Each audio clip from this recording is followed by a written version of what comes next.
이번 책은 조던 B. 피터슨이 지은 12가지 인생의 법칙 혼돈의 해독제입니다. 이 책의 작가 조던 B. 피터슨은 1993년 하버드대 심리학 교수로 임용돼 6년간 재직했고 1998년부터 현재까지 토론토대 심리학 교수로 재직하고 있으며 토론토대 학생들에게 내 인생을 바꾼 교수로 꼽힐 만큼 인정받고 있다고 합니다. 제가 처음 이 책을 이렇게 펼쳤을 때요. 여기 나온 그 12가지의 그 법칙을 읽어보고 나서요. 세상을 탓하기 전에 방부터 정리해라는 이 글귀가 눈에 띄더라고요. 사실 뭔가 쉽고 편한 주제 같긴 했어요.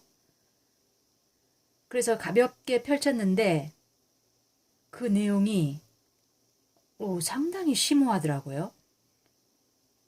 점점 빠져들게 만드는 내용에 반해버리게 되는 그런 책이었습니다.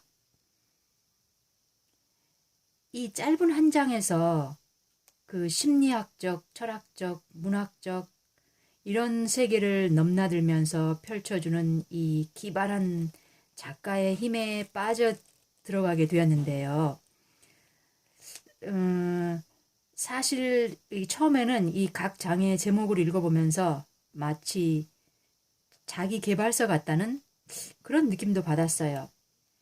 그래서 사실 별 기대 없이 펼쳐든 그런 책이었거든요. 그런데 일단 읽고 있으면요. 전혀 다른 그 폭넓은 사상의 세계를 접하게 만들어주는 것 같아요. 그 첫 장 어깨를 펴고 똑바로 서라. 이 장은 비교적 편하게 쉽게 들어갔어요. 약간 자기 개발서 같았고요. 그리고 5장 아이를 제대로 키우고 싶다면 처벌을 망설이거나 피하지 말라. 이 5장이요. 여기 이 부분도 그 일반적인 그런 내용이어서 비교적 쉬웠어요. 그런데 그 다음 장부터는 의외로 그 철학적, 그 심리학적 깊이가 있어서 쉽게 넘어갈 수 있는 그런 책이 아니었어요. 깊이 있게 읽어보게 만드는 그런 책인 것 같아요. 저는 천천히 읽는 편인데 심리 철학서 같다는 그런 느낌을 많이 받았어요. 이렇게 보면요. 성경 특히 그 구약을 예를 많이 들어서 설명해 주고 있고요. 도스토옙스키, 그 다음에 칼 융, 조지 오웰, 니체, 솔제니친 이런 작가들의 책과 사상을 많이 인용해서 설명해 주고 있습니다. 그냥 그 심리학 쪽 책을 읽으면 내담 사례가 많이 실려 있는 경우가 많은데요. 이 책은 그렇지 않아요. 이 책은 훨씬 편하게 그 철학적 사상에도 빠져들게 만들어주는 그런 책인 것 같아요. 그래서 은근히 읽을수록 애착이 생겨서 저는 샅샅이 읽었습니다. 이 작가가 이 책을 다 썼을 때요. 꼬박 3년 동안 원고를 고쳤다고 하는데요. 그때 딸 미카일라가 결혼해서 딸을 낳았다는 그런 소식을 전해주더라고요. 그 아이가 딸 미카엘라가요. 인공관절 수술 후 8년 동안이나 고통에 시달렸는데 가족들이 함께 나눈 그 경험을 뒤쪽에서 썼는데요. 너무나 감동적이었습니다. 그 사실을 간단히 말하자면요. 그 딸 미카엘라가 유치원 나이에 소아 류머티즘성 그 관절염에 걸렸는데 어린아이한테 쓸 약이 없고, 그 다음에 그 고통이 너무 심해서요. 성인용 그 주사제, 그리고 그 마약 종류의 진통제, 그런 걸 써가면서 그 고통을 이겨나가거든요. 그리고 또 고등학교 때 그 고관절 퇴화 현상 때문에 그때 또 인공관절로 교체하는 수술을 받기까지 합니다.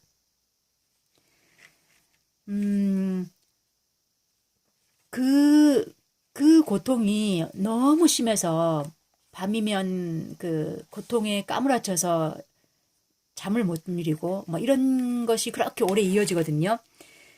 그런데 이렇게 인공관절 수술 후 그 딸 미카엘라는 8년 동안이나 고통에 시달려요. 그리고 이 책을 다 썼을 때 그 새로운 발목 치료사가 그 미카엘라의 발목을 잡고 40초 동안 지그시 누르고 그 발목 앞뒤로 움직여 보라고 했는데 그 어긋난 뼈가 제자리를 찾고 그 후 거짓말처럼 통증이 사라졌대요. 그 사실 의사 앞에서 한 번도 울지 않던 그 딸 미카엘라가 그날은 눈물을 글썽했다고 하더라고요. 물론 이 작가도요, 이런 고통이 왜 나일까 하면서 그럴 때 또 그런 이유로 그 찾아오는 그 내담자들을 만날 때 작가 또한 같은 처지였기에 함께 그 고통을 나누면서 그러면서 생각을 해봤는데요. 그래서 그 고통스러운 그 순간에 깨달은 점이 그 누군가를 진정으로 사랑한다는 것은 그 사람의 한계에도 불구하고 사랑하는 게 아니라 바로 그 한계 때문에 사랑하는 것이다. 그렇게 얘기하더라고요. 그래서요, 이렇게 그 고통스러운 순간을 보내면서 터득한 비결은 그 큰 질병이나 위기 상황에 놓였을 때 그 문제에 관해 그 대화하고 생각할 시간을 정해놓고 그 시간에만 그 문제에 관해 상의한다는 거였습니다.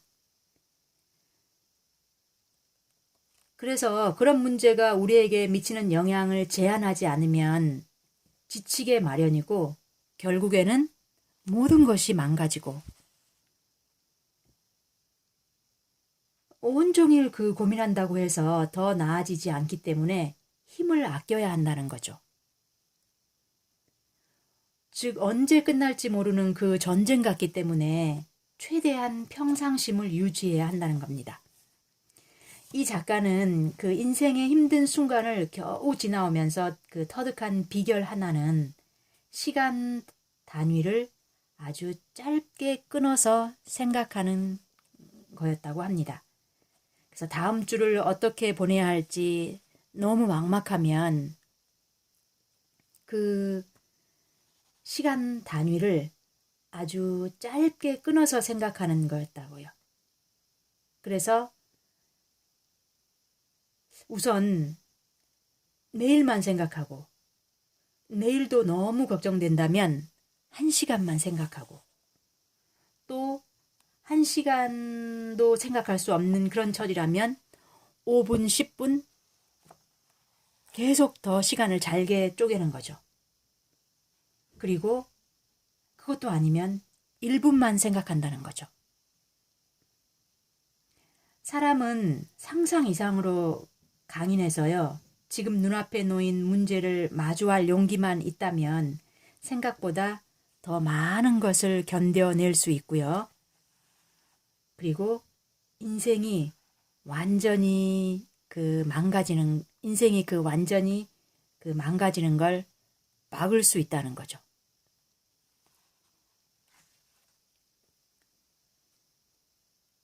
저는 그래서 이 책을 읽는 동안 내내요.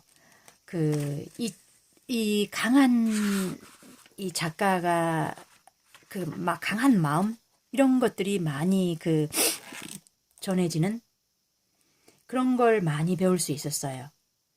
그래서 이 작가는 이 책을 읽는 동안 내내요. 계속 인생은 고통이다. 이런 점을 여기저기서 많이 강조해요. 인생은 정말 고통이다. 이런 말이요. 사실상 이 작가는요. 그 겨울이면 그 혹한의 추위와 건조함으로 잠깐만 밖에 나가도 그 콧속까지 얼고 말라버리는, 그래서 숨조차 쉴 수 없는 그 캐나다 엘버타주에서 태어났고요. 대자연이 펼쳐진 그 북부의 그 황량한 마을이라고 하네요. 그리고 거기엔 그 석유 시추 회사들이 있는 그런 것이요. 이 작가는 다양한 직업을 경험하며 자랐는데요. 그 접시 닦기, 주유소 주유원, 바텐더, 요리사, 양봉업자, 석유 시추공, 목공소 인부, 철도 건설 인부, 운전사, 그리고 보면 어린이집에서도 일하고요. 그래서 이 책을 읽다 보면요. 이런 여러 직업을 통해서 작가가 사람의 심리를 많이 배운 점을 알 수가 있었어요. 예를 들어서 그 철도 건설 인부로 일했을 때 그 보통 신참들이 들어오면요. 짓궂은 별명을 붙이고 괴롭히기도 한대요. 근데 그것은 정말 그 사람이 자기 편인지 알아보려고 하는 그 남자들만의 통과 의례 같은 거들, 통과 의례 같은 그런 거였대요. 그래서 그런 실험적인 행동을 통해서 이 사람이 그 우리들의 동료가 될 자격이 있는지 없는지 그런 걸 확인하는 일종의 그 성격 평가의 일부라는 거죠. 그래서 그런 자기가 여기에서 이 경험을 통해서 뭘 배웠다고 얘기하냐면 항상 깨어있고 집중하라. 칭얼대거나 짜증내지 마라. 항상 동료를 옹호해 줘라. 그리고 알랑거리지 말고 어리석은 규칙의 노예가 되지 말라. 이런 이야기를 강조하고 들려줘요. 이 이야기에서요. 그래서 처음에 이 프롤로그에서 또 보면요. 사실상 이 작가는요. 이 책을 위해 그 편집자들과 막 여러 얘기를 계속 하고 막 이러는데 사실상 원래 짤막하게 쓰려고 했는데 본격적으로 이 책을 쓰기 시작하자 생각지 못한 문제가 생기고 각 법칙에 관해 애초 해당한 그 생각한 것보다 말하고 싶은 게 훨씬 많아져서 결코 간단하고 짤막하게 쓸 수가 없었다고 하더라고요. 이 피터슨의 이 첫 번째 책은요. 이 의미의 지도요. 이 의미의 지도였거든요. 그래서 이 의미의 지도는 무척 두껍고 그 난해한 책이었다고 합니다. 그에 반해 이번 책은 쉽게 풀어 쓴 거라고 하는데요. 그런데 이 작가가요. 정말 그 많은 것을 퍼주고 싶어하는, 더 많은 것을 전해주고 싶어하는 그런 심정이 전달되어 오는 것 같았습니다. 저는 그런 느낌을 또 이 앞전에 읽었던 책 김동훈의 브랜드 인문학 거기서도 그런 느낌이 전해졌거든요. 그러니까 뭔가 독자들에게 많은 걸 주고 싶은데 그 지면 관계상 이것도 간추려서 들려주고 있다는 그런 심정이 느껴지는 것 같았어요. 그래서 저는 그 7번째 법칙 읽을 때요. 거기가 쉬운 길이 아니라 의미 있는 길을 선택하라 그 부분이었거든요. 그 부분을 읽을 때 제가 그동안 되게 불확실했던 그 부분에 대한 답을 얻을 수 있었거든요. 도스토옙스키의 까라마조프가의 형제들에서 그리스도 재림에 관한 대신문관편 그 내용을 정리해주는 그 부분이었어요. 저도 이 책을 그러니까 까라마조프가의 형제들을 작년 여름에 완독을 했는데 대신문관 그 이야기가 정말 어려웠어요. 근데 피터슨이 이렇게 요약해줬는데 큰 도움이 되었습니다. 그 무신론자인 그 이반이 수도원 수사가 되려는 그 막내 동생 알료사에게 그리스도 재림에 관한 이야기를 들려주는 그 부분이거든요. 그래서 그 구세주의 재림으로 세상은 시끄러워지고 그리스도는 병자를 치유하고 죽은 사람을 되살려내는 그러한 기적을 보여주는데요. 이 소식을 들은 대신문관은 그리스도를 교도소에 가두고 당신은 이제 필요 없는 존재라고 말합니다. 당신이 인류에게 남긴 짐, 즉 진리와 믿음으로 살아야 한다는 점은 인간이 떠맡기에 너무 무겁다라는 거죠. 그러면서 그 대신문관은 교황청이 그 메시지를 희석시킴으로써 그리스도 추종자들에게 완벽한 존재가 되어야 한다는 부담을 덜어주었고, 아울러 신앙이란 굴레에서 벗어나는 방법과 사후 세계에 대한 희망까지 알려주었다고 덧붙이며, 교황청은 이미 수백 년 동안 꾸준히 해왔기에 인간이 모든 짐을 짊어져야 한다고 설교한 사람의 재림이 필요하지 않다고 말합니다. 이때 그리스도는 아무 대꾸도 없이 대신문관을 껴안고 입술을 맞추고 교도소 문을 열어놓은 채 떠나버리는 그 장면인데요. 이 까라마조프가의 이 형제들에서 이 이야기는 깊은 의미가 담겨 있고 탁월한 문학적 감각과 철학적 깊이가 있다고 설명해주고 있어요. 자, 그러면서 이 도스토옙스키는 인류 역사에서 가장 위대한 소설가 중 한 사람이고 가장 민감하고 중요한 존재론적 문제를 용기 있고 대담하게 다루었고, 독실하고 지적인 알료사도 이반의 주장에는 반론을 제기하지 못하지만 그렇다고 알료사의 믿음은 흔들리지 않는다는 겁니다. 도스토옙스키는 기독교가 합리성과 지성에 패배했다는 걸 알고 있지만 그런 사실을 감추려 하지 않고 받아들였다는 겁니다. 그래서 소설의 결말에서 수련 수도사로서 그리스도를 모방하는 실천적 삶을 사는 알료사의 도덕적 선의가 이반으로 대표되는 현란하지만 허무주의적인 비판적 지성의 승리를 거둔다고 설명하고 있습니다. 또 앞에서요, 삶의 비극을 극복하는 데는 최고의 선을 목표로 삼고 그것을 위해 모든 것을 희생하는 것보다 더 나은 방법은 없다고 말합니다. 그러면서 니체와 도스토옙스키는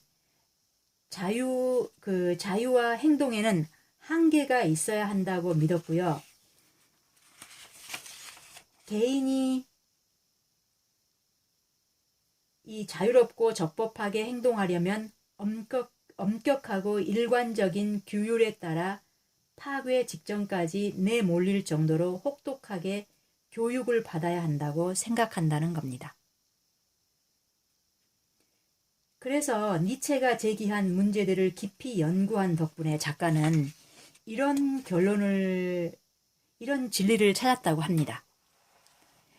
우리는 다른 사람이 강요하는 전체주의에도 반발하지만 우리 자신의 전체주의에도 저항한다. 이 작가는 어떠한 전체주의에도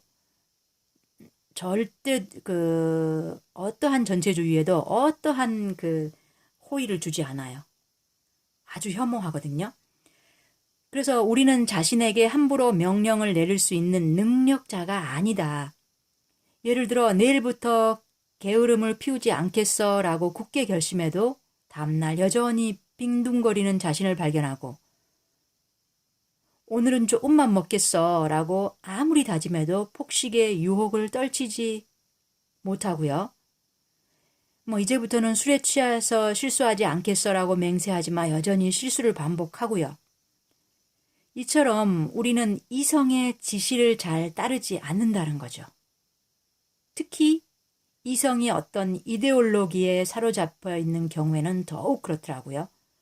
그 이데올로기에 사로잡혀서 일어나는 무서운 역사를 우리가 가졌잖아요. 그러한 것도 여기저기서 예를 들어서 깊이 설명을 해줘요. 자, 나에게도 천성이 있고 당신에게도 천성이 있다. 누구에게나 천성이 있다. 우리는 그 천성을 찾아내고 그 천성과 한바탕 씨름을 벌여야 한다. 그러니까 아주 혹독하게요. 그런 후에야 자신과 타협할 수 있는 거예요. 우리는 너무나 쉽게 자신과 타협해버리기 때문에 정말로 당신은 정확히 어떤 사람인가?